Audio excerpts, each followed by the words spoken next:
Liri Valley lies in the Italian Midland, some 60 miles northwest of Naples to some 40 miles southeast of Rome. A wide, flat corridor enclosed between 4 walls of mountains. In winter, the highest peaks of the Liri Range ascend into the snows, but the valley floor with its olive groves and ancient vines, its crops of wheat and corn, is green the year around. That is, in normal times. Last year was a bad year for grapes and olives, and the fall planting was late. Many fields lay fallow. There are 2 ways from the south into the valley. One, a narrow pass. The other, a high, scenic road over the mountains. They converge before the site of the ancient village of San Pietro, which for 700 years has stood at the threshold of Liri Valley, welcoming the traveler. The stones of its walls were quarried out of the parent hill from whose slopes it rises. Population 1,412 at the last census, a farming community. Patron Saint Peter. Point of interest, St. Peter's, 1438. Note interesting treatment of chancel.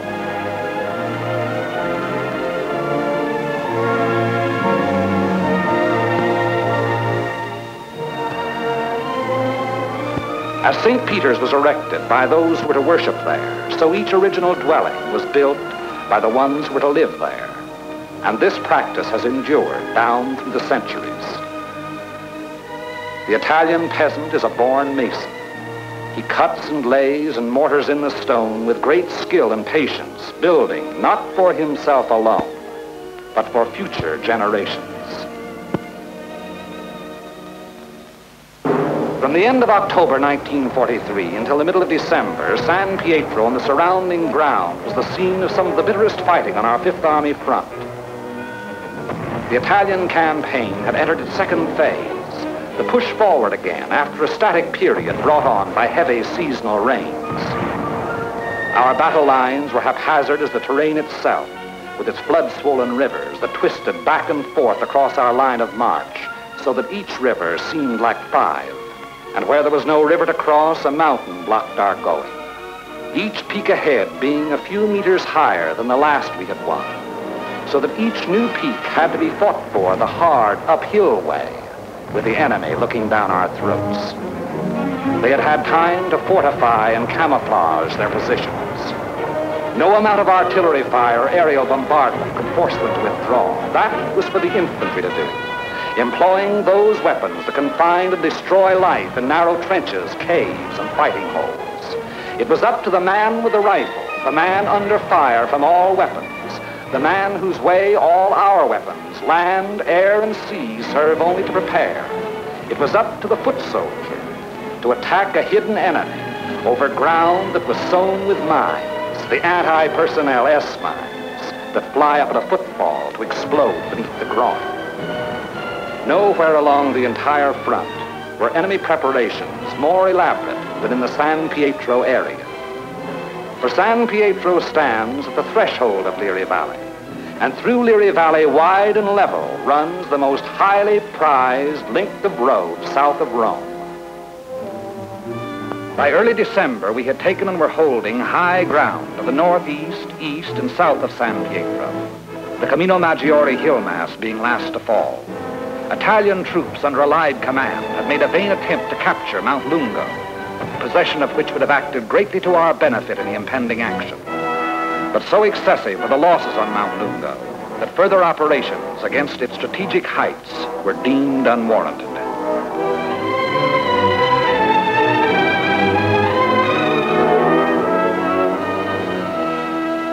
It was thereon determined to make a direct frontal assault on enemy positions around and within San Pietro. Battalions of the 36th Texas Infantry Division were rotated from position to position overlooking the valley, so the troops might study the terrain ahead from various viewpoints.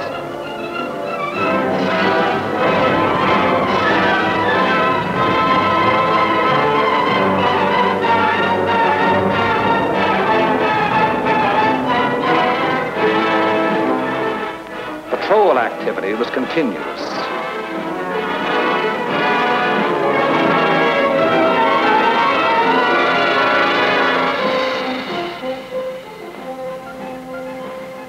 Day and night, units went out to reconnoiter the ground, draw fire, take prisoners, thus adding to the sum of our information about the enemy. High points, Mount Lungo's 351 and Mount Sammucro's 1205 and 950 were all manned in force. The town itself was strongly garrisoned with numerous mortar, machine gun, and heavy weapon emplacements. 4 enemy battalions were dug into a line of connecting trenches and mutually supporting pillboxes in depth that extended from the base of Mount Lungo, northeast across the valley floor to the base of Mount Sammucro. Another battalion was organized to defend the high ground northwest of San Pietro. Areas before these positions were heavily mined and held a confusion of barbed wire and booby traps. On the afternoon before, D-Day and H-Hour were communicated to battalion commanders.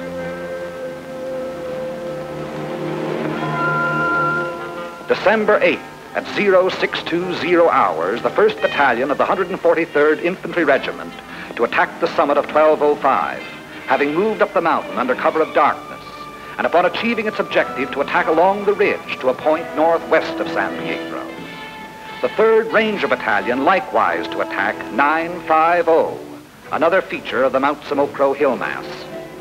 The 2nd Battalion of the 143rd to attack over the terraced olive orchards northeast of San Pietro. The 3rd Battalion acting in support to follow the 2nd at 400 yards. Of the original force to establish the beachhead at Salerno, the 143rd had since spent all but a fortnight in action under extremely bitter weather conditions. At Salerno, at the Volturno crossing, it had taken mortal punishment. The task ahead promised no less bloodshed, yet it was undertaken in good spirits and high confidence. The 1st Battalion began the long, rugged climb up Mount Sammucro.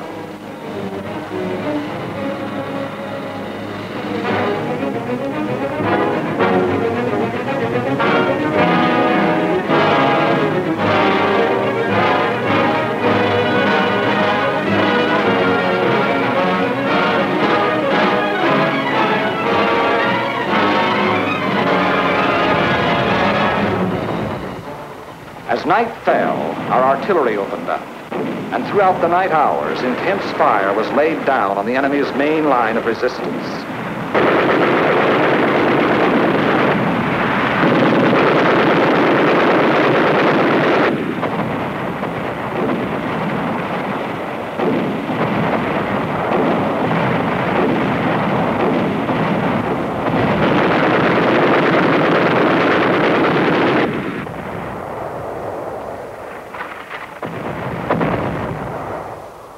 It had rained most of the night, and it was raining at H-Hour when the 2nd and 3rd Battalions crossed the line of departure.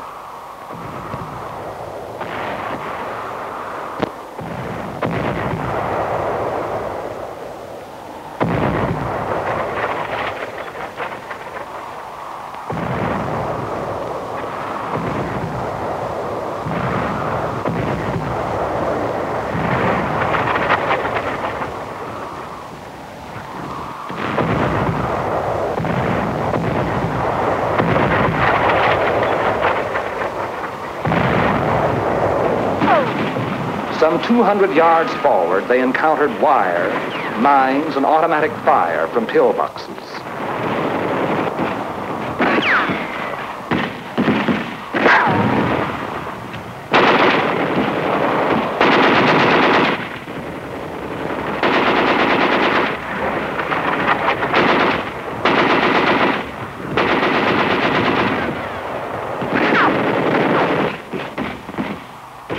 Mortar and artillery were deadly accurate by reason of excellent enemy observation from Mount Lungo, overlooking our advance, which continued another 200 to 400 yards.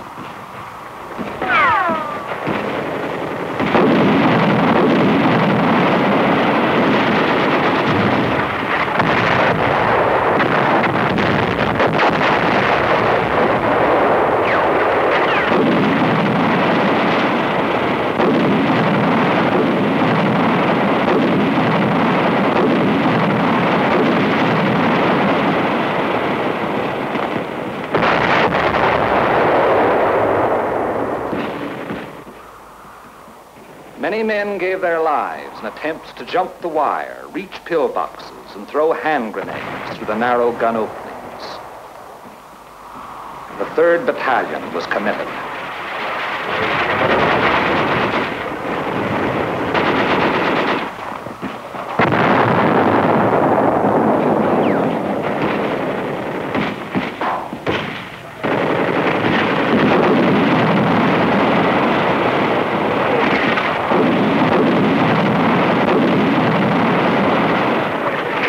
The advance never got more than 600 yards past the line of departure. Our initial assault on San Pietro had been repulsed with heavy casualties.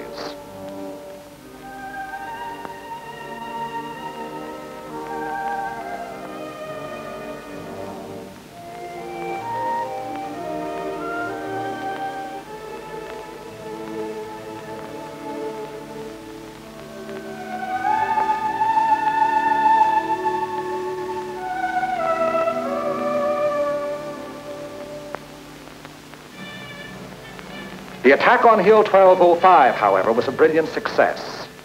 Leading elements of the 1st Battalion had gained the summit of the objective before a strongly entrenched enemy knew that an assault was in progress.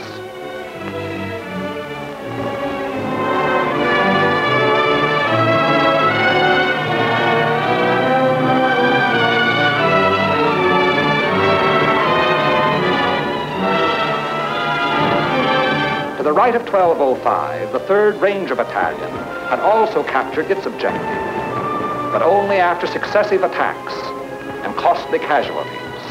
For on Hill 950, the enemy was not taken unaware. Counterattacks were to be expected on both 1205 and 950. They were not long developing.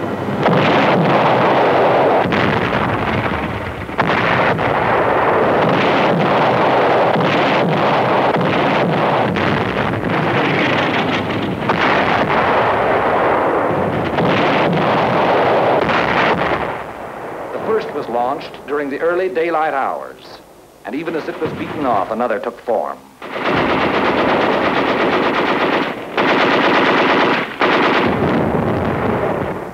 Day and night they followed in unremitting violence.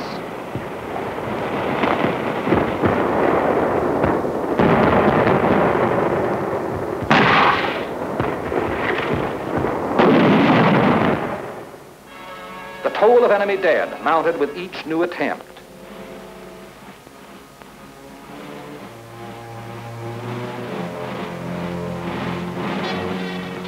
But German prisoners captured on 1205 and 950 said that they had been ordered to retake those positions at all cost.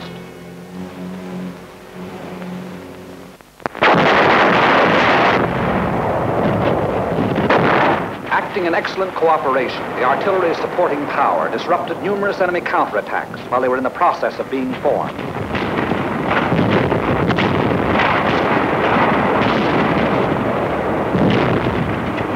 In addition to defending Hill 1205, the 1st Battalion, obedient to the field order, undertook the reduction of enemy defenses which were organized along the ridge running west.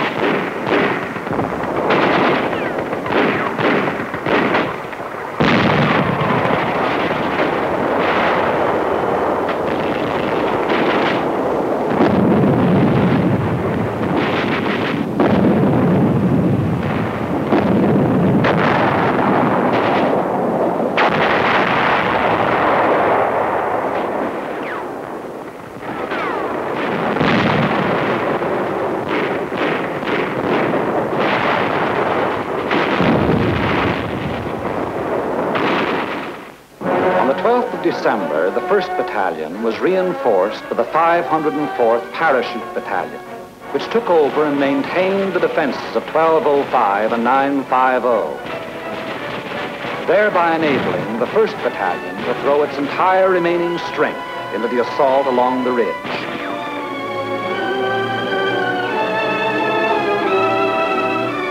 But the 1st strength had dwindled and shrunk in the 5 days past. and there was now a question as to whether its existing numbers were sufficient to prevail. Reports during the night of the 14th of December stated that the enemy was offering bitter resistance and that the issue was in grave doubt. Meanwhile, on the olive terraces below, the 2nd and 3rd Battalions had twice again attempted to reach their objective. Both times they had come up against a wall of automatic weapon, mortar, and artillery fire.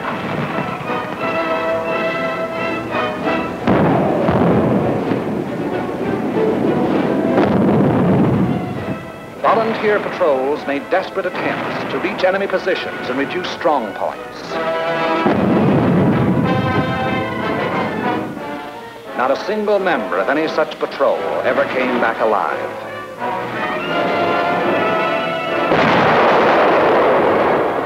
Our attacking forces were furnished excellent aerial cover by Allied fighter patrols.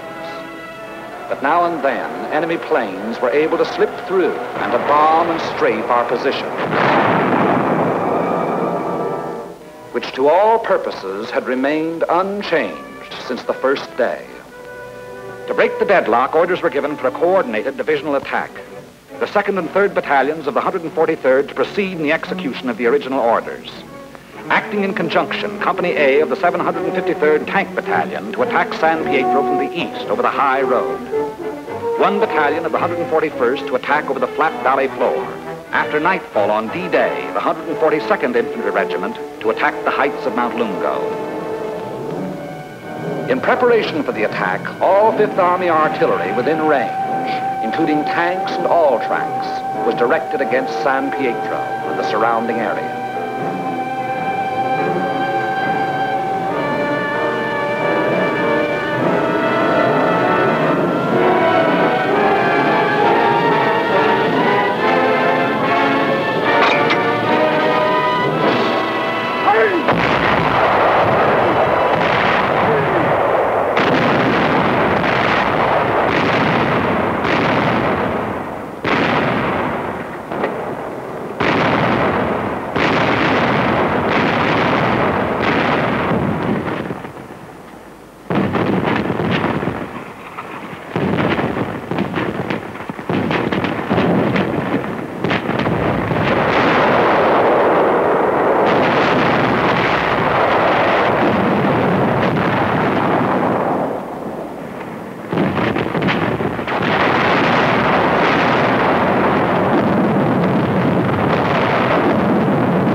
Each hour, 1,200 hours. D-Day, the 15th of December. The 141st Infantry advanced some 400 yards from its line of departure, to be borne down and held powerless under the weight of enemy fire. The 2nd and 3rd Battalions of the 143rd advanced some 100 yards beyond their former positions to a point almost directly before forward enemy defenses. And for the 3rd time, they were forced to take such cover as the quaking earth could offer. And the tanks. Orders were for them to enter the town and to locate and destroy the heavy weapons there, which were leveled against our attacking foot soldiers.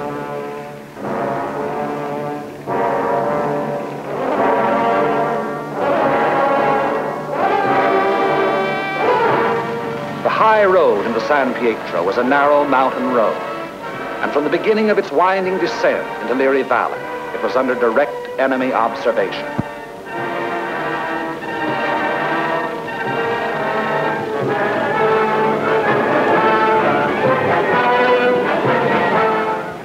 "16 tanks started down that road.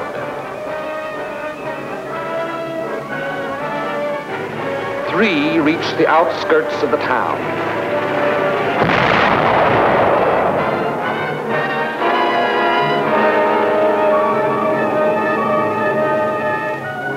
Of these, 2 were destroyed and 1 was missing. 5 tanks were immobilized behind enemy lines, their crews having to abandon them. 5 tanks hit mines within our lines, were thereupon destroyed by enemy gunfire. 4 tanks returned to the bivouac area. After dark, 2 companies, one from the 2nd Battalion and one from the 3rd, finally succeeded in penetrating enemy positions before San Pietro. But receiving both frontal and flanking fire, they were forced to retire.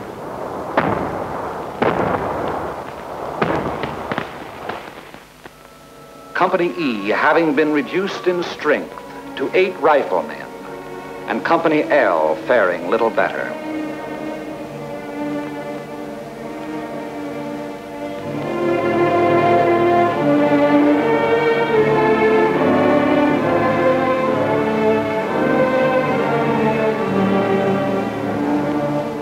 On the Mount Samocro Ridge, the 1st Battalion fought its way to within a few hundred yards of the objective.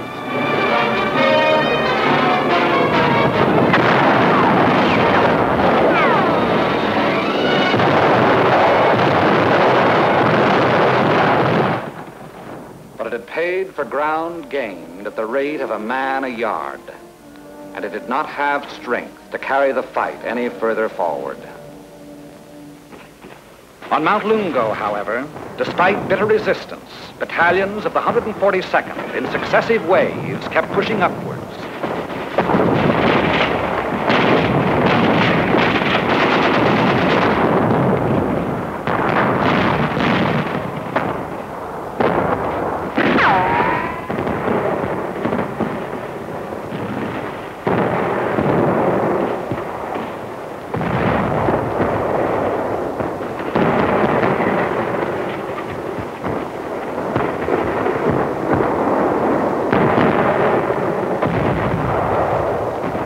Until in the early daylight hours of the 16th of December, its foot soldiers had gained the summit and were wiping up what remained of a stubborn enemy.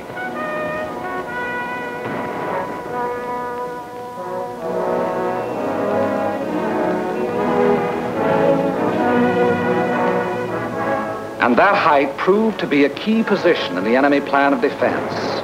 For even as Mount Lungo fell, the enemy throughout the San Pietro area made preparations to withdraw. Almost invariably, the enemy will counterattack to cover a withdrawal. The first violent thrust was delivered within a few hours.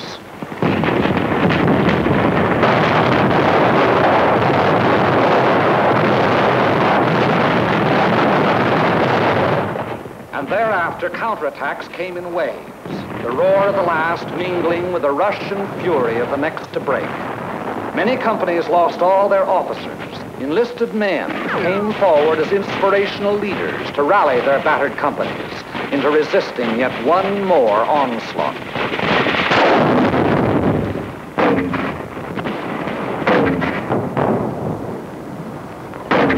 Our own artillery was brought to fall within 100 yards of our front line elements.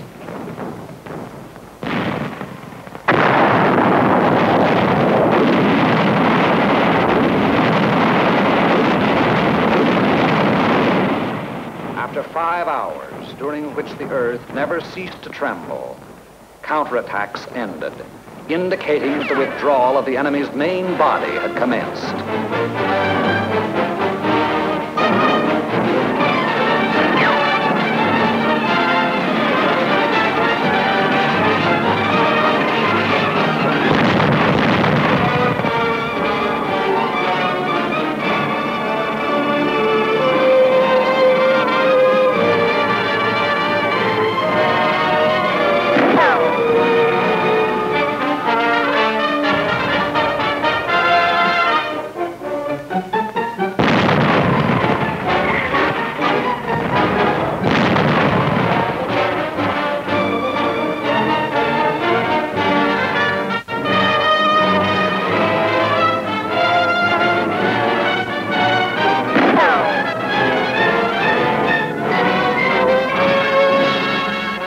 In an effort to maintain contact, our patrols immediately pushed ahead.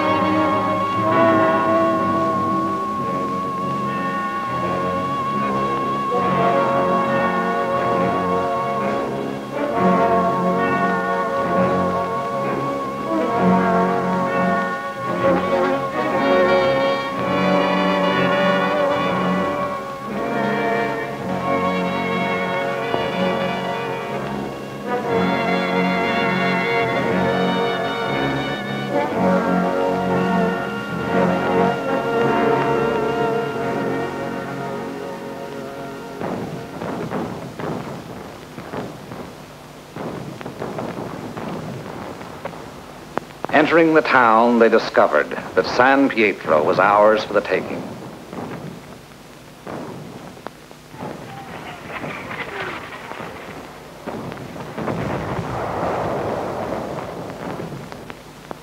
The 2nd and 3rd battalions, less than a rifle company in strength, weary to death who were alive, stumbled forward past San Pietro to consolidate gains and re-establish contact with the enemy, now taking up new positions some 5 kilometers beyond. That is the broad shape of the Battle of San Pietro, which was but the first of many battles in Liri Valley. It was a very costly battle. After the battle, the 143rd Infantry Regiment alone required 1,100 replacements.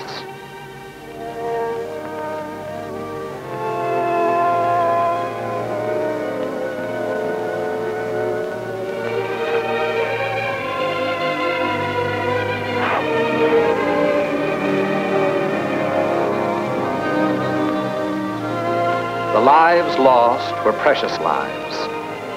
To their country, to their loved ones, and to the men themselves. For the living of the 143rd Infantry Regiment, more than 100 decorations for acts of valor above and beyond the call of duty. Many among these you see alive here have since joined the ranks of their brothers in arms who fell at San Pietro. For ahead lay San Vittore and the Rapido River and Cassino, and beyond Cassino more rivers and more mountains and more towns, more San Pietros, greater or lesser, 1,000 more.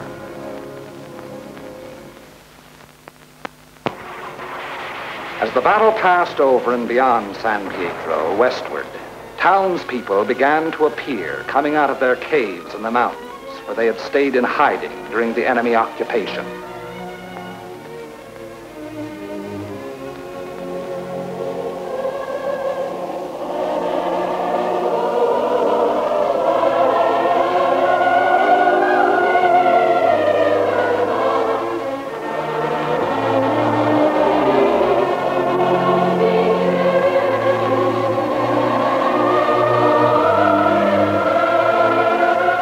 Mostly old people and children.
living was resumed in San Pietro.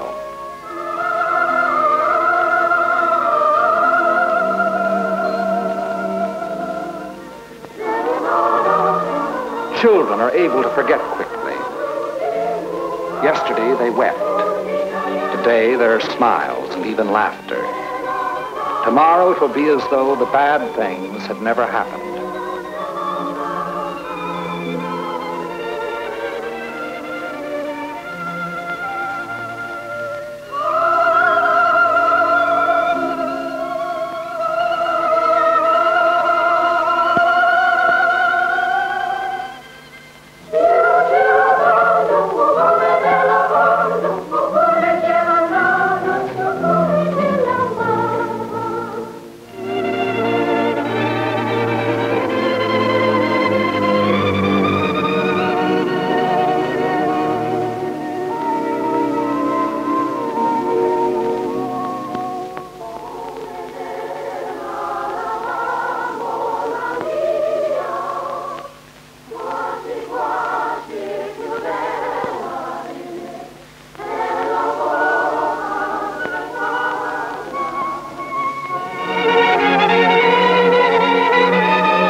Prime military aim being to engage and defeat the enemy, the capture of the town itself and the liberation of its people is of an incidental nature.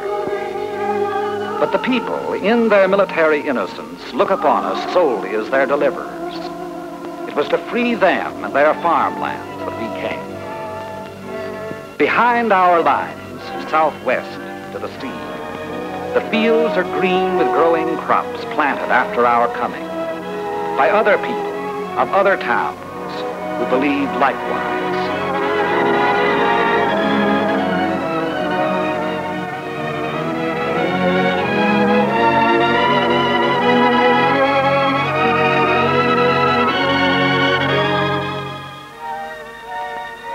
The new won earth at San Pietro was plowed and sown. It should yield a good harvest this year.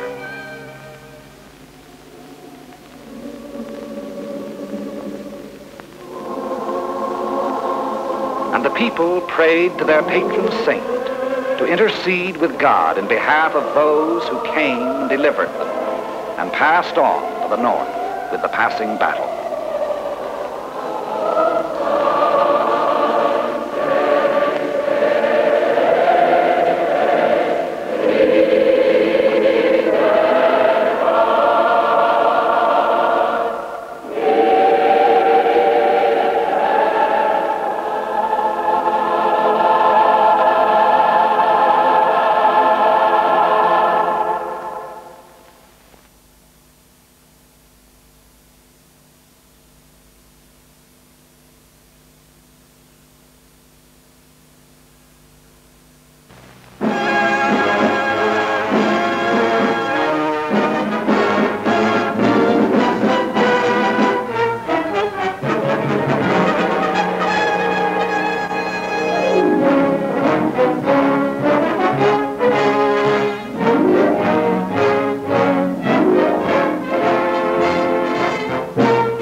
Remember this?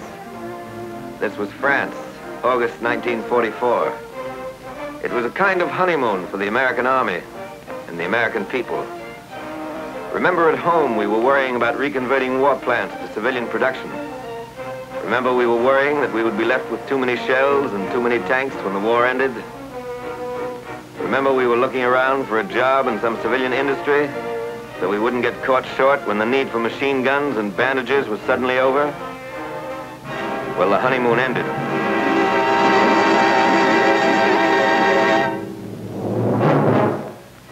On December 16th, the triumphant cheers died down in Europe.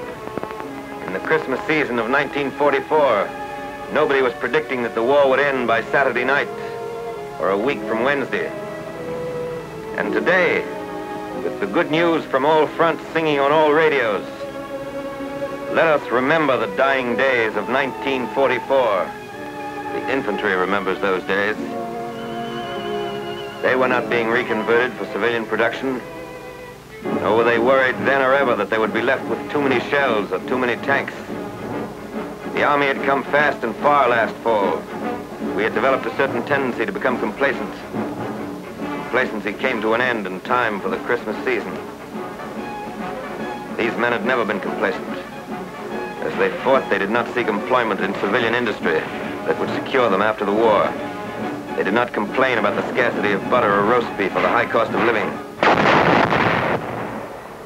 The cost of living on the Cologne Plain was considerably higher than in the United States, but they did not discuss it in their clubs. In December, we learned all over again the bitter lesson of war. War is conducted in mist and turmoil and uncertainty. Victory comes on no silver platters. The enemy sells nothing cheaply.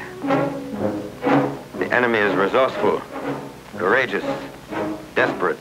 The Nazi Party is willing to sacrifice every building and every soul in Germany to stave off defeat. Reserves of men and materiel had been hoarded for the day of counterattack. Under cloudy skies, in close-hanging ground mists that defied aerial observation, the very much alive German army gathered its forces in the forest aisles to strike one strong, decisive blow at the American army. New and refitted divisions were brought up under cover of fog, darkness, and forest. A fury of robot and rocket weapons was unleashed against our front.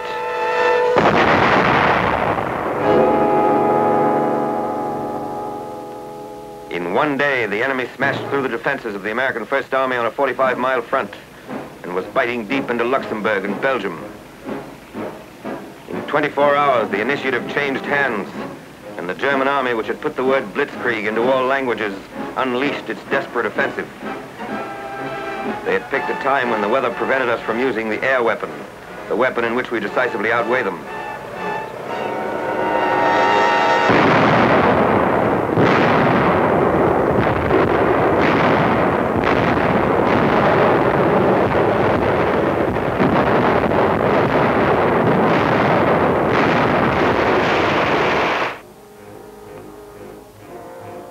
This film is being shown for the first time.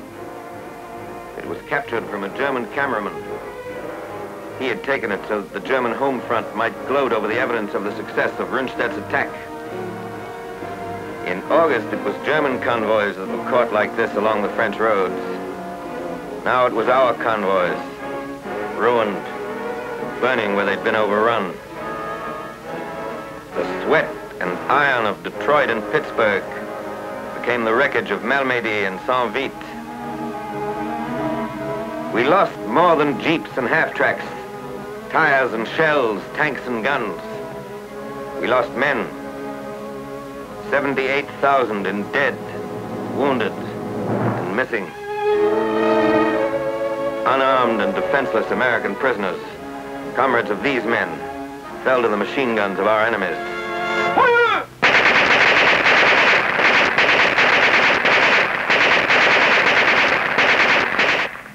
4 weeks later, their frozen bodies, hands and ankles bound, were found where they fell.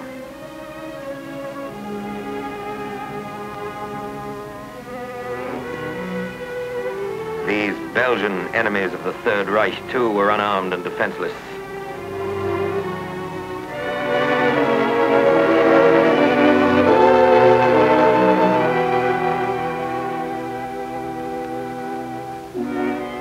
German smoked camels and Chesterfields robbed from American dead. And the Nazi cameraman filmed it to amuse and reassure the moviegoers of Munich and Berlin.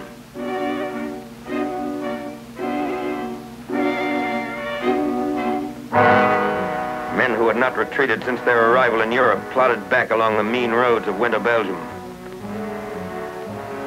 Convoys of trucks streamed to the rear with supplies that had been painstakingly accumulated at forward dumps. Supplies that could not be moved were put to the torch. Millions of man-hours of work to be put in all over again. To stop counterattacks, huge new reserves of supplies are called for. But that is how a war is.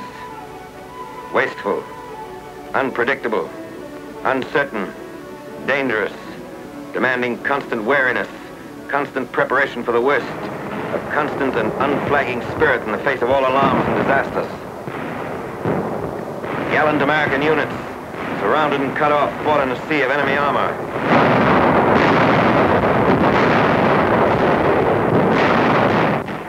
Anti-aircraft guns were fired point blank as anti-tank guns until they were overrun.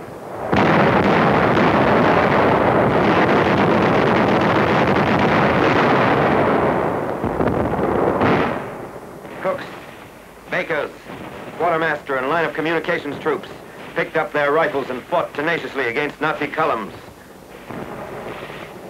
The weather cleared and the Air Force took to the skies to bomb and strafe and fight the rejuvenated Luftwaffe to the ground.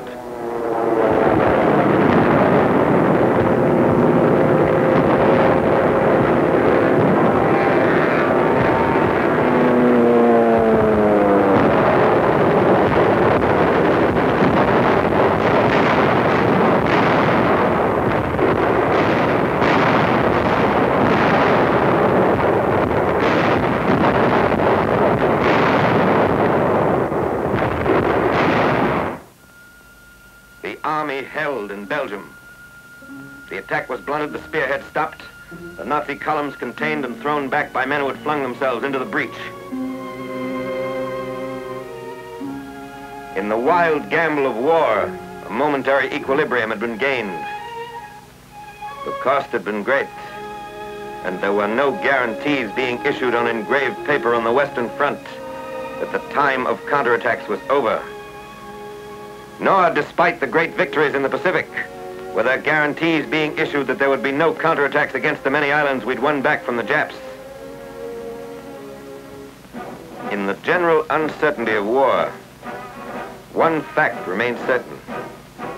The enemy is always dangerous. The enemy always wants to kill Americans. The enemy does not slack off. Is the news good from Russia? Remember the lesson of December. Has another Japanese admiral died? Remember the Ardennes forests. Does it look as though finally we can take it easy?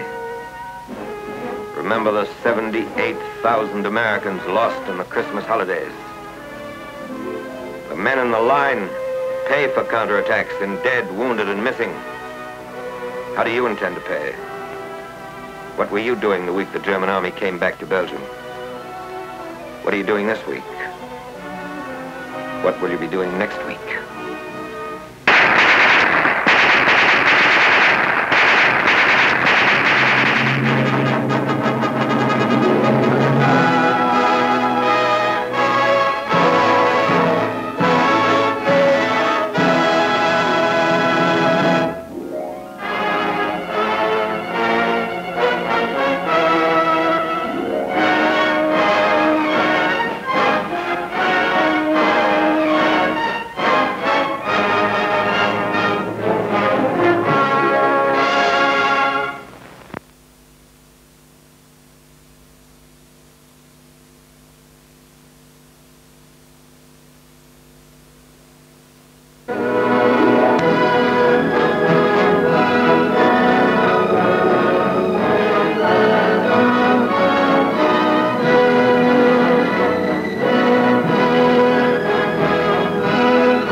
This is the Bronze Star Medal, authorized by Executive Order February 4th, 1944. It is presented by a grateful nation for heroism. This particular medal you see here wasn't given to a flyer, nor to an infantryman. It wasn't given to a paratrooper. It was given to a truck driver. That's right, Mac. They gave it to me, a truck driver. A worn-out, dirty, lonesome, homesick, road-sick, back-sick, seat-sick truck driver. They gave it to yours truly. But it was like picking a number out of a hat. Because I was any one of 25,000 guys. The guys who loaded, mechanic, patrolled, and drove the Red Ball Express. I carried your bag, sir, at Pennsylvania Station. I went 8 rounds with Mickey Tate in Omaha. Drove you in a cab once, from the Loop to the North Side, Chicago. Served you boiled beef and dumplings in Tallahassee. And me? I drove a truck. All over the lot. From the Statue of Liberty to the Golden Gate. But I never thought then I'd be behind a wheel in France on the Red Ball Express.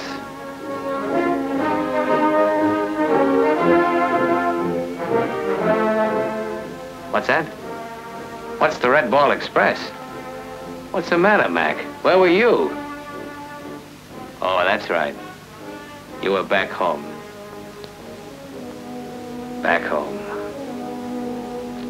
Well, back home, a red ball painted on a freight car means priority.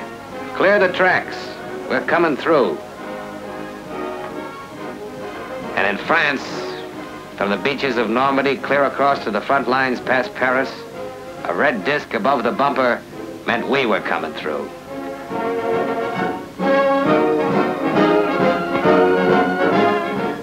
One way, all the way.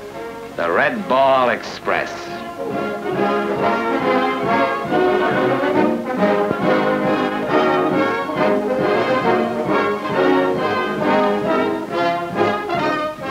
That's right, sir. We deliver. Everything but babies. Yeah, we were there when the Allied armies went across France. And you know how they went. But without us, without trucks, they'd have been holed up right back in Normandy. You see, we had no French ports or French railroads. They'd been blasted to ribbons by our planes, those armies. Trucks. Trucks. Plenty of them strafed and sniped at by the Nazis. Yeah, without trucks to bring them gas, Patton's tanks couldn't move. Without trucks to bring them shells and food and bullets, Bradley's infantry couldn't fight. Without trucks, winning the Battle of France in miracle time would have been impossible. We passed through the towns, Chartres, Verneuil, Droux, Mortagny, Argenton, Swasps. Okay, you pronounce them.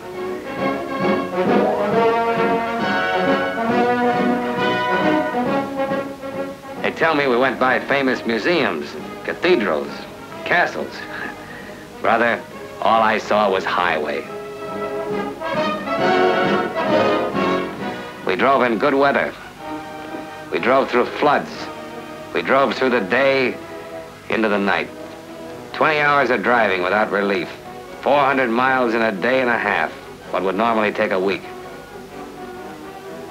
Out of the night, into the day. Our orders were maintain a 40-mile-an-hour average. What's that? What happens if you do less? Court-martial, mister, unless you got an awful good excuse. What happens if your tires give out, if your brakes jam, if you have an accident?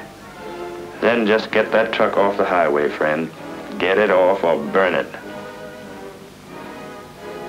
We drove the biggest vehicles this side of Hoboken and that side of Moscow.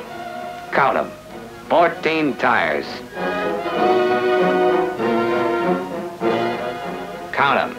18 tires.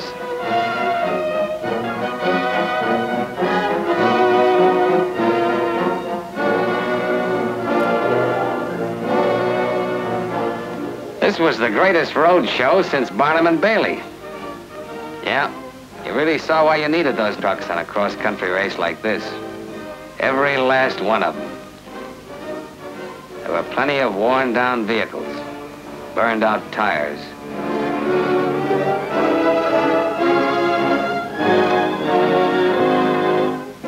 Plenty of repairs.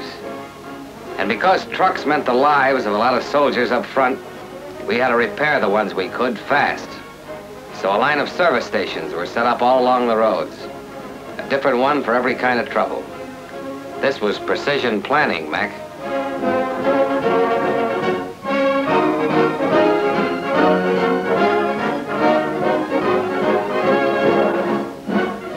Repairs for the drivers, too. Gather round, Bud. Warm up. Cold road ahead.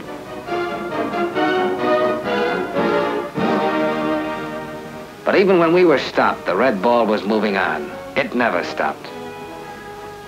Somewhere along the road, trucks were always being loaded. Somewhere along that turnpike, MPs were always shooing the traffic through. Somewhere the radio trucks were always directing the movements. Somewhere at the end of the route, the equipment was always being delivered. That's the point, Mac. Somewhere the stuff was always moving up, always being loaded, always being shipped, always being made. I toted the oil, sir, that you pumped out of Pennsylvania and Oklahoma. There were days and nights I loaded nothing but medical supplies. Mine were ammo trucks. Carried the shells you turned out in the arsenals. I moved everything. Everything I ever dreamed of. Everything, Mac. Everything the guys in the front lines needed, we moved. The Red Ball Express delivered. I delivered, you delivered. 220,000 gallons of gas in a day. 700,000 different items. 1 million tons of cargo in 3 months. Red Ball line ends. Improved French railroads obviate truck service. Paris, November 25th. Associated Press. The United States Army Transportation Corps announced today that the Red Ball highway system that sped ammunition, food, and other supplies from the beachheads to the western fronts for 81 days would be discontinued because of improved rail facilities. Yeah, it's discontinued. That one. But this one isn't. This one isn't. This one isn't. This one isn't. Here's your Red Ball Express, Mac. From the factory to the port of embarkation. Keep 'em rolling.